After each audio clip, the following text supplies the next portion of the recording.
नमस्कार। आप देख रहे हैं 4 PM न्यूज नेटवर्क और मैं हूं डॉक्टर लक्ष्मण यादव। आज उत्तर प्रदेश की एक ऐसी दुखद घटना पर बात करेंगे जिसने कई दर्जन लोगों के परिवारों को गहरे मातम में पहुंचा दिया। और जब हम और आप ये बातचीत कर रहे हैं इस समय तक लगभग 130 135 का आंकड़ा आ रहा है जो लोगों के मारे जाने का है। उत्तर प्रदेश के हाथरस में एक बाबा का सत्संग आयोजित किया गया था और उसमें मची भगदड़ के बाद इतने लोगों की जान जाने की खबरें आई हैं। इसकी क्या वजह थी? क्या दोषी बाबा है या दोषी प्रशासन है, जिला प्रशासन है या दोषी सरकार है? इस पर थोड़ी बातचीत करेंगे और ये समझने की कोशिश करेंगे कि इसके पीछे क्या चल रहा है। देश में ऐसे बाबाओं की भरमार है जो इस तरह की बड़ी जुटान करते रहे हैं। धर्म के नाम पर बहुत तरह के आयोजन इस देश में होते रहे हैं। बाकी आयोजनों से इस आयोजन को जोड़कर हम देखने और समझने की कोशिश करेंगे कि क्या इस देश में सब तरह के आयोजनों को एक जैसा देखा समझा और उनके साथ वैसा ही इंतजाम किया जाता है या उनमें भेदभाव है, अलग अलग है। आपको याद है राम मंदिर उद्घाटन का कार्यक्रम था। बहुत ताकतवर लोग, बड़े लोग, कथित तौर पर बड़े लोग उस आयोजन में आ रहे थे। सरकार जैसे लग रहा था पूरी ताकत उसमें झोंक दी थी। ठीक है, सरकार जो चाहे वो कर सकती है। उस आयोजन में जितनी ताकत लगानी चाहिए थी लगा दी। बहुत भारी तादाद में पुलिस प्रशासन, सुरक्षा के इंतजाम, दिशा निर्देश, भीड़ को नियंत्रित करने के दिशा निर्देश, जरूरी इंतजामात, एम्बुलेंस, पुलिस के लोग, सब कुछ था। और एक ऐसा आयोजन हाथरस में हुआ जिसमें अगर पुलिस वालों की बात मीडिया के जरिए माने तो पता चला कि चंद दर्जन पुलिस वाले इतने बड़े आयोजन के लिए जिम्मेदार बनाए गए थे। वहां के लोगों के बयान आ रहे हैं, वहां से जो तस्वीरें आ रही हैं वो विचलित करने वाली हैं। लाशें पड़ी हुई थी, लोग भीड़ में दब गए, घुट करके मर गए। पता नहीं उनके जान की कितनी कीमत है। अगर उनके जान की कीमत होती, उनके आंसुओं की, उनके चीत्कार की, उनके परिवार वालों के जान की कीमत होती तो शायद वहां इंतजामात भी बेहतर होते। चंद दर्जन पुलिस कर्मियों के भरोसे इतना बड़ा आयोजन नहीं छोड़ा जाता। चंद लोगों के साथ इस तरह की चीजों को नहीं छोड़ दिया गया होता। और जब यह वाकया हुआ, दुर्घटना हुई, पता चला हताहत लोगों को अस्पताल पहुंचाने के भी इंतजामात नहीं थे। पुलिस प्रशासन का कहना है कि 80,000 लोगों की परमिशन लोकल लेवल पर प्रशासन ने दे रखी थी। तो क्या प्रशासन का इंटेलिजेंस या प्रशासन को यह नहीं पता था कि लगभग 2 लाख लोग आने वाले हैं या 2 लाख लोग आ रहे हैं? और अगर 2 लाख लोग आ रहे हैं, यह दिख रहा था, तो फिर उन्हें रोकने के इंतजामात क्या थे? अखिलेश यादव नेता प्रतिपक्ष रह चुके हैं उत्तर प्रदेश के, समाजवादी पार्टी के मुखिया हैं। उन्होंने बहुत गंभीर सवाल उठाए कि ये सरकार की जिम्मेदारी है कि नहीं है। डीएम कैसे भाग रहे थे सवाल पूछे जाने पर, जांच होगी जांच होगी। और सरकार ने इतना जिम्मेदारी क्यों नहीं निभाई? कल जब देश की संसद में देश के प्रधानमंत्री नरेंद्र मोदी जी का भाषण चल रहा था, उसी बीच में ये दुर्घटना की खबर आती है। उन्होंने श्रद्धांजलि पेश की और ये बात कही भी कि केंद्र सरकार के लोग राज्य सरकार से निरंतर संपर्क में और जरूरी कदम उठा रहे हैं। और उसके बाद आज तस्वीरें आई कि मुख्यमंत्री उत्तर प्रदेश के खुद मौके पर पहुंचे, मुआयना किया, अस्पताल का निरीक्षण किया। लेकिन सवाल वो अनुत्तरित रह गए जो अखिलेश यादव ने उठाए। क्या जिला प्रशासन को यह पता नहीं था? क्या उत्तर प्रदेश प्रशासन को यह पता नहीं था कि एक कार्यक्रम में इतने लोग आने वाले हैं? डीजीपी प्रशांत कुमार का बयान अखबारों और मीडिया में चल रहा है कि हम विवेचना करेंगे, हम देखेंगे कि कैसे क्या हुआ। किस बात की विवेचना कर पाएंगे अब आप? 100-150 लोग लगभग मारे जा चुके हैं, घर उजड़ चुके हैं। तो इस देश में गरीब, कमजोर अगर हैं आप, तो आपके जान की कीमत वैसी नहीं होगी जैसे किसी दूसरे आयोजन में होती है। भीड़ बन जाते हैं आप, फिर संख्या रह जाते हैं। और आप, पुलिस प्रशासन इसे ऐसे ही देखती है। वहां के लोगों के छोटी छोटी वीडियो आ रही हैं और वो कह रहे हैं कि प्रशासन की गलती के चलते ये हुई भगदड़। एक जगह बैरिकेडिंग लगा के रोका था, रास्ता खोलने के चक्कर में बैरिकेडिंग खोल दे अचानक और उस भीड़ में लोग दब करके मर गए। एक नैरेटिव तो ये भी लोगों का आ रहा है और एक नैरेटिव ये आ रहा है कि बाबा का काफिला चला गया, जैसे एक वीडियो पूरी दिख रही है, भीड़ का हुजूम उमड़ा पड़ा है और उसके बीच से वो बाबा की गाड़ी निकल रही है और पीछे से लोग दौड़ रहे हैं, कमांडो हैं, सब कुछ है और उस भीड़ में लोग दब करके मर गए। और इसकी जिम्मेदारी क्या सरकार की नहीं है?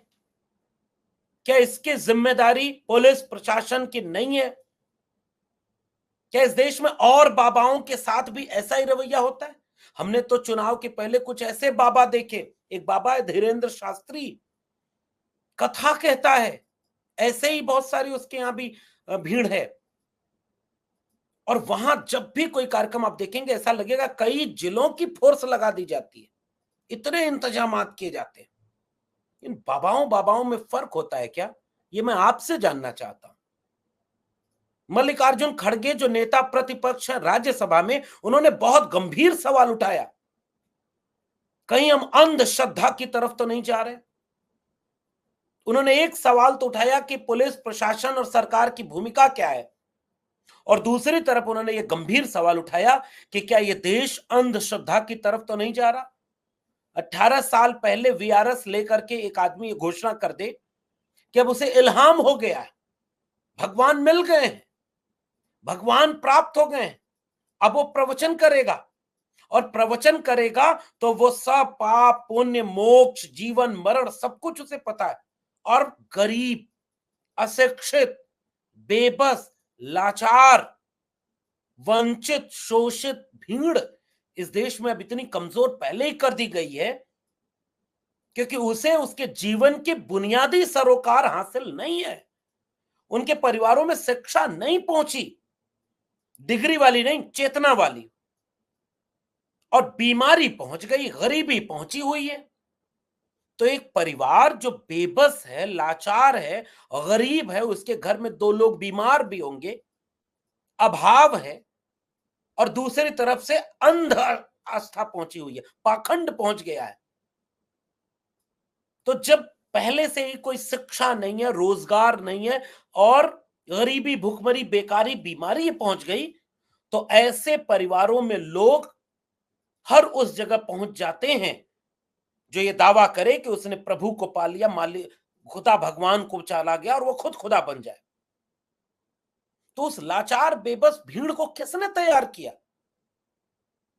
और जिनके लिए हॉस्पिटल में कुछ भी नहीं, सरकार दवाई नहीं दे सकती, सरकार उनके बच्चों को पढ़ाई नहीं दे सकती, सरकार उनकी जेब को कमाई नहीं दे सकती, तो एक बहुत बड़ी भीड़ तैयार है जो बाबाओं के दरबार में जाकर अपना दुख दूर करने के लिए अपना सब कुछ कुर्बान करती है। और ये इस देश में एक धर्म में नहीं हो रहा, हर धर्म में ऐसे बाबा मिल जाएंगे, हर धर्म में ऐसे लोग मिल जाएंगे जो इस तरह की भीड़ के तमाम तरह के दावों को करते रहते हैं। तो एक बहुत गंभीर सवाल है इस देश में। ये देश कबीर का देश भी है। माला तो कर में फिर जीप फिर मुखमाई मनवा तो चौदिस फिर यह तो सुमिरन नाय मन ना रंगाए रंगाए जोगी कपड़ा।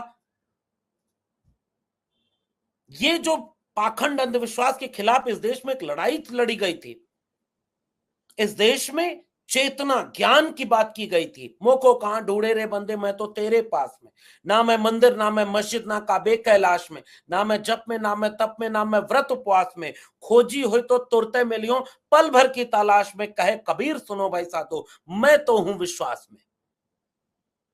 इस देश में क्या धर्म के नाम पर राजनीति के आड़ में इस तरह की चीजें बढ़ती नहीं जा रही हैं? ये समाज की चिंता होनी चाहिए कि नहीं होनी चाहिए? और एक देश में इतने लोग तैयार हो गए जो गरीब हैं, भुखमरी हैं, जिनके घर में बीमारी है और चेतना वाली शिक्षा है नहीं, और भीड़ बन करके वो इस तरह की चीजों में जाते हैं। 18 साल पहले वो बाबा वीआरएस लेता है और उसके बाद बाबा बन जाता है। जैसे धीरेन्द्र शास्त्री पर्ची बनाने लगा, दुख दूर होने लगे। क्या अब इस देश के हॉस्पिटलों को बंद कर दिया जाए?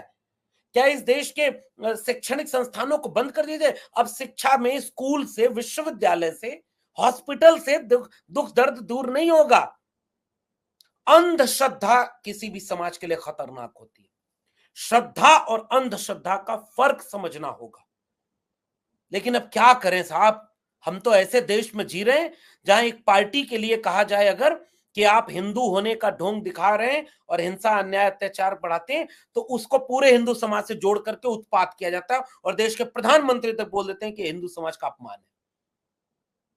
बात को तोड़ मरोड़ करके, बात को भावुक बनाकर, भावुक उत्तेजना में डालकर, आस्था से जोड़कर अब इस देश में तर्क की गुंजाइश कम करती जा रही है और इसलिए ऐसे पाखंड का विश्वास बढ़ता जा रहा है और सरकारें चुपचाप ऐसी चीजों को होते देखती हैं।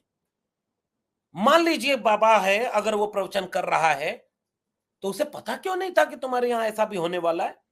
गरीब लोगों की जान चली गई, भगवान मिल चुका था, खुदा परमात्मा सब तुम्हारे अंदर था, तो थोड़ा पहले बता देते कि यार इस रास्ते मत जाना, यहां भगदड़ मचेगी और कुछ देर बाद यहां लोगों की जान जाएगी।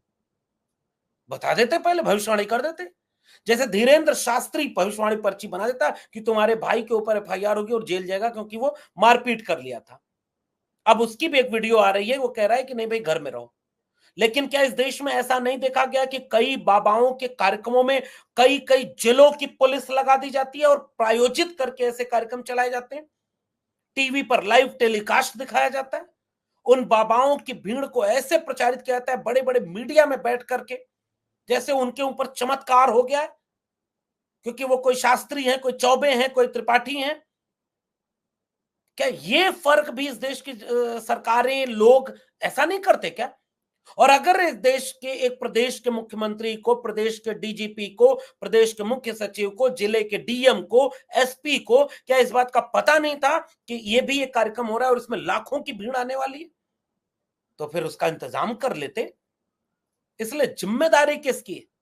जितने जिम्मेदारी ऐसे बाबाओं की है कि वो भी इस तरह के काम करते हैं, उससे ज्यादा जिम्मेदारी इस देश के सरकार की है, पुलिस प्रशासन की है।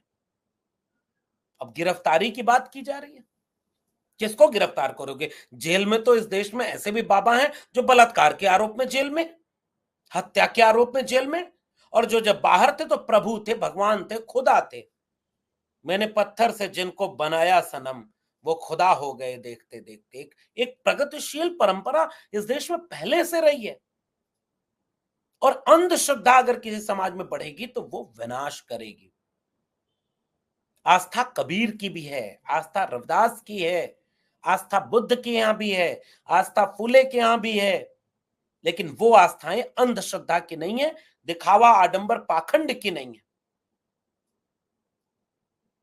और इसलिए अब क्या इस देश में प्रायोजित ढंग से कुछ बाबाओं को प्रोजेक्ट कर दिया जाता है कि जाओ, क्योंकि तुम जब प्रवचन करोगे तो हम पुलिस प्रशासन लगा देंगे, सारा इंतजाम करेंगे और हमारा फायदा उससे होगा। क्या एक एक बाबा घूम के नहीं बोलता था, बेलपत्री पर शहद लगाकर बच्चा जब एग्जाम देने जाए, पढ़ा ना हो तो बेलपत्री पर शहद लगा के लगा दो, बच्चा पास हो जाएगा। इससे क्या नया समाज आप बना लेंगे? एक लोटा जल सभी समस्याओं का हल। कोई रुद्राक्ष बांट रहा है, कोई कुछ बांट रहा है, हर धर्म में ऐसा है। कोई भी धर्म इस तरह के अंधविश्वास और पाखंड से बचा नहीं है। और समाज के प्रगतिशील तबके की जिम्मेदारी होती है कि अंधश्रद्धा से समाज को बचाए। इसीलिए मल्लिकार्जुन खड़गे ने एक सवाल उठाया कि अब महाराष्ट्र में और कर्नाटक में कई जगह पर ऐसे कानून बने हुए हैं कि अंधश्रद्धा के ऐसे कार्यक्रमों पर रोक लगाई जाए। सरकार की जिम्मेदारी की प्रगतिशील चेतना बढ़ाए। इसलिए अखबार में खबर छपी और ये सवाल समाजवादी पार्टी पूछ रही है कि जब अखबार जब जब बीमार और कि जब घायलों को अस्पताल ले गया गया तो एक डॉक्टर था, वहां कोई डॉक्टर ही नहीं, ऑक्सीजन नहीं, कोई इलाज नहीं, एम्बुलेंस नहीं। तो आप अपने समाज में हॉस्पिटल नहीं बना रहे, डॉक्टर नहीं बना रहे, आप वहां पर चेतना नहीं फैला रहे और अंधश्रद्धा फैलती जा रही है। एक समाज, एक देश को इस तरह की चीज को देखना, समझना और विचार करना होगा।